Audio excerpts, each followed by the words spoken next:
Ang video ay isang reaction content kung saan ang host ay nagbibigay ng komento at opinyon tungkol sa isang livestream ni Kalingap Edo, Eggs, partikular sa kalagayan ng isang personalidad na tinutukoy bilang Vianzi Girl. Simula at pasasalamat. Binuksan ng host ang video sa pamamagitan ng pagbati at shoutout sa iba't ibang grupo at supporters gaya ng Boom Team Kalingap, Team EDC at mga Zenyongs. Bago simulan ang reaksyon, nagpasalamat siya sa patuloy na suporta, pag-like at pag-share ng kanyang content.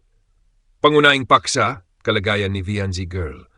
Ayon sa host, maraming fans ang nag-alala para kay Vianzi dahil nabanggit sa live na parang masama ang pakiramdam nito, posibleng may lagnat. Ibinahagi ni Papa Eggs na binilhan niya agad ng gamot si Vianzi at pinapahinga na lamang ito, ipinapakita ang pagiging maalaga bilang boyfriend. Punto ni Papa Eggs, normal lang ang magkaroon ng lagnat, ubo o sipon paminsan-minsan. Hindi dapat sobra-sobrang binibaby si Vianzi dahil malaki na ito at dapat matutong maging independent. Kung ang lagnat ay tumagal ng higit 1 linggo, saka dapat dalhin sa ospital para ipasuri. Huwag masyadong mag-panic sa karaniwang sakit. Pagbanggit kay Dr. Love, binanggit ng host na hindi nagustuhan ni Papa Eggs ang vlog ni Dr. Love bagaman hindi detalyado ang dahilan. Ayon kay Papa Eggs, hindi tama ang sobra-sobrang pag-aalala sa simpleng lagnat at mas mainam na harapin ito ng matatag. Ginamit pa niya ang paghahalin tulad na ang lagnat ay parang mga bashers. Kapag pinansin ng sobra, lalo lang lalala. Diskusyon sa lokasyon at pangangalaga. Tinuligsa ng host ang ideya na pauwiin si Vianzi o tinutukoy ring Beyonce sa ibang bahagi sa kanilang bahay kapag may sakit dahil malayo ito at mas mahihirapan pa. Mas mabuti raw na manatili ito sa lugar na malapit sa bilihan at sa taong nag-aalaga. Ayon kay Papa Eggs, nakabantay siya at nakamonitor sa kalagayan ni Vianzi sa pamamagitan ng mga kasamahan nito tulad ni Early. Pagpuna sa labis na panatiko, nagbigay babala ang host la pagiging sobrang panatiko ng ibang fans na agad nag-a-assume na pinapabayaan si Vianzi kapag nagkakasakit. Ipinaliwanag niyang normal lang mawala ng gana kumain at pumayat ng bahagya kapag may lagnat at hindi ito indikasyon ng kapabayaan. Pagwawakas inulit ng host na sumasang-ayon siya sa punto ni Papa Eggs. 1. Huwag sobra-sobrang binibabi si Vianzi. Normal ang karaniwang lagnat at ubo, basta hindi tumatagal ng lampas 1 linggo. 3. May sapat na pagmamalasakit at bantay si Vianzi mula kay Papa Eggs. Nagtapos ang video sa muling pasasalamat sa mga supporters at panawagang magpatuloy sa laban sa mga bashers, kasabay ng pagbibigay enerhiya sa Team Kalingap at EDC support. Ang video ay isang update tungkol kay Beyonce Vianzi kung saan ipinaliwanag ng uploader na maayos na ang kalagayan niya, nakakain na siya at hindi na nagugutom. Binanggit na ang issue ay nagsimula matapos magbigay si Dr. Love ng pahayag na pagkatapos ng isang live selling ay nagkasakit at nagutom si Beyonce. Ang naturang pahayag ay hindi nagustuhan ng ilang EDC fans dahil maari umanong magdulot ito ng pambabash laban kay Kalingap Edo sa mga magulang ni Beyonce o kay Beyonce mismo. Ayon sa uploader, si Dr. Love ay minsan nasosobrahan sa pagbabahagi ng mga detalye at may mabagay na mas mabuting hindi inilalabas sa social media upang maiwasan ang maling interpretasyon.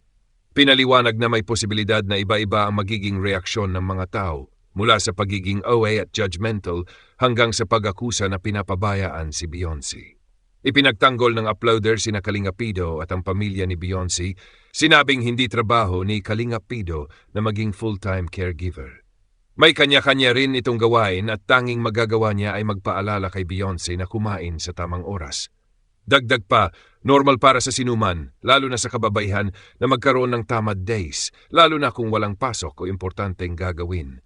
Maari rin na ang pakiramdam ng pagkakasakit ay simpleng pagod, puyat o minor na pananakit ng ulo na kusang nawawala. Binanggit na mag-88 na si Beyonce at kaya niyang alagaan ang sarili. May mga pagkakataon lang na mas pipiliin niyang magpahinga bago kumilos o kumain at hindi ibig sabihin nito ay napapabayaan siya.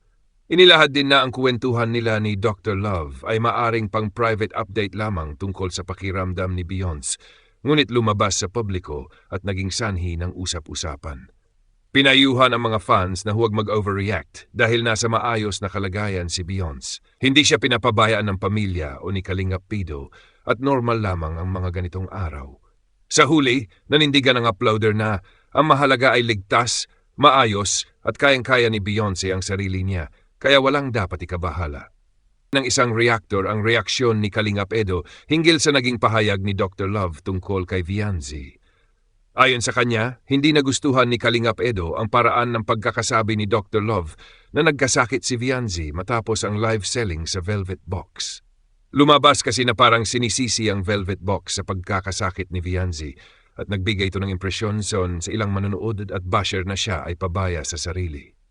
Paliwanag ni Kalingap Edo, bago pa nagsimula ang live selling ay masama na ang pakiramdam ni Vianzi, kaya pinainom niya ito ng gamot at pinilit na huwag masyadong magsalita upang makabawas sa pagod. Nilinaw din niya na hindi totoo ang sinasabi ng iba na pinapabayaan si Vianzi. Aniya, kahit anong pag-iingat, may pagkakataong magkakasakit ang tao lalo na sa pabago-bagong panahon. Binanggit din ni Kalingap Edo na hindi dapat gawing tampulan ng live content ang bawat kilos ni Vianzi, lalo na kung simpleng pananakit ng ulo o panghihina lamang ito. Sa tuwing binibigyan ito ng pansin ni Dr. Love sa kanyang live, nagiging daan ito para magkaroon ng maling interpretasyon ng mga basher, tulad ng pagsasabi na pinapabayaan o ginugutom si Vianzi. Ipinaliwanag na sa mga live selling, may pagkain naman na available at hindi siya iniiwan ng walang makakain. Dagdag pa ng reactor, normal na minsan ay tamarin o mawalan ng gana kumilos ang isang tao kapag masama ang pakiramdam, lalo na sa kababaihan kapag may pinagdadaanan din sa katawan. Hindi ito nangangahulugang nagpapabaya si Vianzi sa sarili. Binigyang diin na si Kalingap Edo ay palaging nagdadala ng pagkain para kay Vianzi at tumutulong upang may makain at panggastos ito. Kaya para kay Kalingap Edo, hindi nararapat ang labis na pagbibabi kay Vianzi dahil dalaga na ito, ngunit dapat ding iwasan ang mga pahayag na maaring magbigay ng maling impresyon sa publiko. Salamat. Binuksan ng host ang video sa pamamagitan ng pagbati at shoutout sa iba't ibang grupo at supporters gaya ng Boom Team Kalingap, Team EDC at mga Zenyongs. Bago simulan ang reaksyon, nagpasalamat siya sa patuloy na suporta, pag-like at pag-share ng kanyang content. Pangunahing paksa, kalagayan ni Vianzi Girl. Ayon sa host, maraming fans ang nag-alala para kay Vianzi dahil nabanggit sa live na parang masama ang pakiramdam nito, posibleng may lagnat. Ibinahagi ni Papa Eggs na binilhan niya agad ng gamot si Vianzi at pinapahinga na lamang ito, ipinapakita ang pagiging maalaga bilang boyfriend. Punto ni Papa Eggs, normal lang ang magkaroon ng lagnat, ubo o sipon paminsan-minsan. Hindi dapat sobra-sobrang binibaby si Vianzi dahil malaki na ito at dapat matutong maging independent. Kung ang lagnat ay tumagal ng higit 1 linggo, saka dapat dalhin sa ospital para ipasuri. Huwag masyadong mag-panic sa karaniwang sakit. Pagbanggit kay Dr. Love, binanggit ng host na hindi nagustuhan ni Papa Eggs ang vlog ni Dr. Love, bagaman hindi detalyado ang dahilan. Ayon kay Papa Eggs, hindi tama ang sobra-sobrang pag-aalala sa simpleng lagnat at mas mainam na harapin ito ng matatag. Ginamit pa niya ang paghahalin tulad na ang lagnat ay parang mga bashers. Kapag pinansin ng sobra, lalo lang lalala. Diskusyon sa lokasyon at pangangalag.